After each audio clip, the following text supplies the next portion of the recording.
बिस्मिल्लाहिर्रहमानिर्रहीम। अस्सलामु अलैकुम। वेलकम व्यूवर्स, सिरात मुस्तकीम सऊदी न्यूज़ चैनल को देखने और पसंद करने का बहुत शुक्रिया। अगर आप मेरे चैनल पर नए व्यूवर हैं तो प्लीज़ मेरा चैनल को सब्सक्राइब लाजमी करिएगा और बेल बटन में ऑल के ऑप्शन को सिलेक्ट कीजिएगा ताकि तमाम वीडियोस बर वक्त आपको मिलती रहें। सऊदी अरब के अहम हमसाया मुल्क दुबई की जानिब से एक नया एलामिया जारी हुआ है। गल्फ कंट्री में दुबई की जानिब से एक अहम एलामिया जारी हुआ कि जो भी पाकिस्तानी या दीगर ममालिक के अफराद दुबई में यानी मुत्तहिदा अरब अमारात में आएंगे, अब इन्हें यकीनी तौर पर एयरपोर्ट पर 5,000 दरहम शो करने होंगे।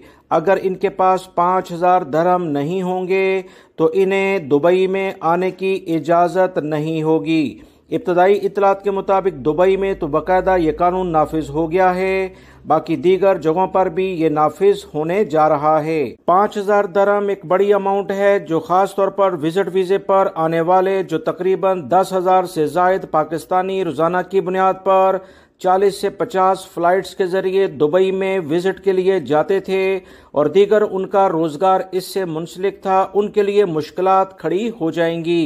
ताज़ा तरीन अपडेट आई है कि दुबई की जानिब से ये जो एलामिया जारी हुआ है इसे पाकिस्तान और दीगर एशियाई ममालिक के साथ साथ दीगर ममालिक के लिए भी फाइनलाइज किया जाएगा, यानी उन पर भी ये कवानीन होंगे।